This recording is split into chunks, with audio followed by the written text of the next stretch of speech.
Welcome to our channel. Today Bible verse in Tamil.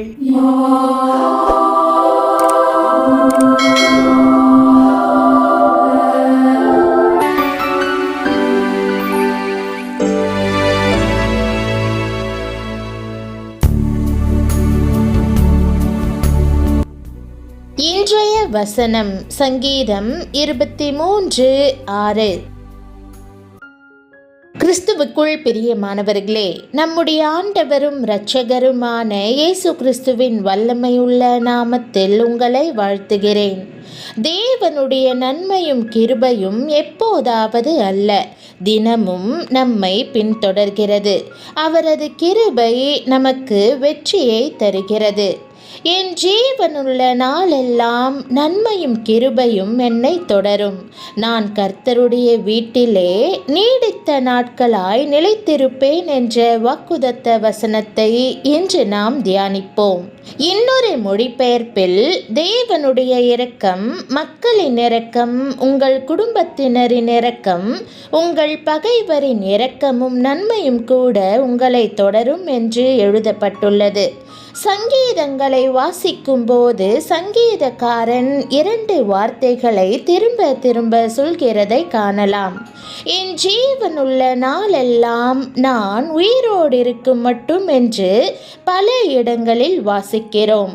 பல தீர்மானங்களை நிறைவேற்றும் போது நான் உயிரோடு இருக்கும் மட்டும் என்று அவர் சொல்லுகிறார். பல விசுவாச அறிக்கைகளை ஏறெடுக்கும் போது என் ஜீவனுள்ள நாளெல்லாம் என்று அவர் கூறுகிறார். ஜீவன், சுகம், பலன் எல்லாம் கர்த்தர் கொடுக்கும் ஈவு.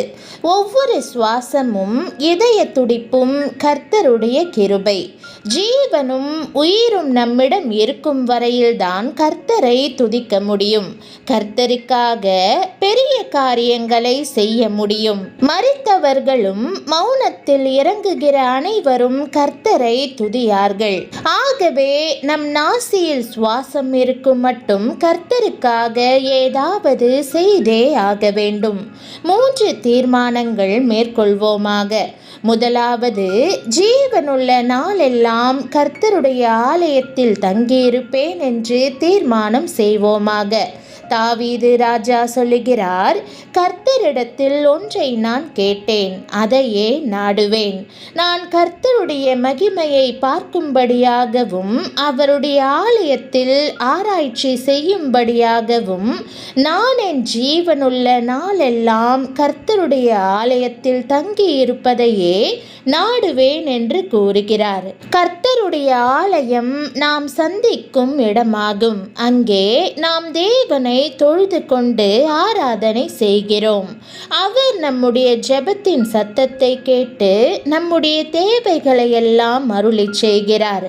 அங்கே தேவனுடைய சத்தத்தை கேட்கிறோம், தேவனுடைய ஆலோசனையை பெறுகிறோம். மட்டுமல்லாமல் தேவ மகிமையினாலே நிரப்பப்படுகிறோம். இரண்டாவதாக, என் ஜீவனுள்ள மட்டும் நான் உம்மை துதித்து உமது நாமத்தை சொல்லி கையெடுப்பேன். நம் ஜீவனுள்ள நாளில் கர்த்தரை துதித்து பழகி கொள்ள வேண்டும்.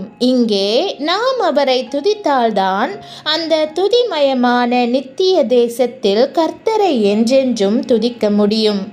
ஆவியாயிருக்கிற தேவனை தொழுது கொள்ளுகிறவர்கள் ஆவியோடும் உண்மையோடும் தொழுது கொள்ள வேண்டும் அல்லவா?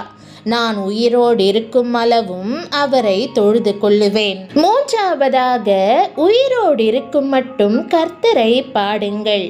நான் உள்ளளவும் என் தேவனை கீர்த்தனம் பண்ணுவேன் என்று தாவீது ராஜா சொல்லுகிறார். நம் உள்ளம் சந்தோஷமாய் இருக்கும்போது நம்மால் சங்கீதம் பாட முடியும். நம் உள்ளத்தில் தெய்வீக அன்பு இருக்கும். நம் ஆத்துமா அவரில் களி கூர்ந்து மகிழும். அப்பொழுது நம்மை அறியாமலேயே புதிய பாடல்களை ஆவியிலே நிரம்பி பாடி தேவனை மகிமைப்படுத்துவோம். பரிசுத்தவான்கள் அந்நிய பாஷையிலே பாடி மகிழ்ந்து கர்த்தரை போற்றுகிறார்கள். ஆகவேதான் சங்கீதக்காரன் திரும்ப திரும்ப கர்த்தருக்கு புது பாட்டை பாடுங்கள் என்று சொல்லுகிறார். நம் ஜீவனுள்ள நாளெல்லாம் புது புது அபிஷேகத்தை பெற்று புது புது பாடல்களினால் கர்த்தரை துதித்து மகிமைப்படுத்த கடமைப்பட்டிருக்கிறோம். பயப்படாதிருங்கள், நன்மை வரும். கர்த்தர் நல்லவர், அவர் கிருபை என்றென்றைக்கும் இருக்கிறது என்றும், நன்மையான எந்த ஈவும் பூரணமான எந்த வரமும் ஜோதிகளின் பிதாவினிடத்திலிருந்து இறங்கி வருகிறது. எந்த இருளும் உங்களை அணுகுவதற்கு அவர் அனுமதிக்க மாட்டார் என்றும் வேதம் கூறுகிறது. உங்கள் வாழ்வில் எல்லாமும் வெளிச்சத்தில் நடக்கும். இயேசு பொல்லாதவர்களாகிய நீங்கள் உங்கள் பிள்ளைகளுக்கு நல்ல ஈவுகளை கொடுக்க அறிந்திருக்கும் போது பரலோகத்தில் இருக்கிற உங்கள் பிதா தம்மிடத்தில் வேண்டிக் கொள்கிறவர்களுக்கு நன்மையானவைகளை கொடுப்பது அதிக நிச்சயம் அல்லவா என்று கூறுகிறார். நிச்சயமாகவே தேவன் உங்களுக்கு நன்மையான ஈவுகளை தருவார். உங்களுக்கு நன்மை செய்வதிலிருந்து அவர் ஓய மாட்டார் என்று வேதம் கூறுகிறது. சென்ற ஆண்டு அவரது நன்மையும் கிருபையும் நம்மை தொடர்ந்து வந்தன. நாம் நிர்மூலமாகாதிருக்கிறது கர்த்தருடைய கிருபையே. அவருடைய இரக்கங்களுக்கு முடிவில்லை என்று வேதத்தில் வாசிக்கிறோம். பாவத்தாலோ வியாதியாலோ பொல்லாத மக்களாலோ பிசாசாலோ நம்மை விழுங்க முடியவில்லை. தேவனுடைய அன்பினாலும் தேவனுடைய கிருபையினாலும் நாம் முற்றும் ஜெயம் கொள்ளுகிறவர்களாய் இருக்கிறோம். காலைதோறும் அவருடைய கிருபை புதிதாய் இருக்கிறது. இந்த புத்தாண்டிலும் அது வரும். நாம் ஆண்டவரை துதிப்போம். ஜெபம். பரம தகப்பனே, உம்முடைய நன்மையும் கிருபையும் தினமும் என்னை தொடர்வதற்காக உம்மை ஸ்தோத்தரிக்கிறேன். ஆண்டவரே, நீர் என் மேல் கண்ணோக்கமாயிருப்பதினால் நான் பட்சிக்கப்படாதிருக்கிறேன்.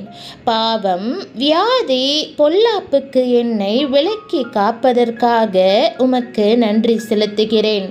உம் வெளிச்சம் எல்லா இருளையும் என் வாழ்விலிருந்து அகற்றுவதற்காக உம்மை ஸ்தோத்தரிக்கிறேன். புத்தாண்டினுள் அடியெடுத்து வைத்திருக்கிற இந்த வேளையில் எனக்கு நன்மை செய்வதை நீர் ஒருபோதும் நிறுத்துவதில்லை என்று முழு மனதோடு நம்புகிறேன்.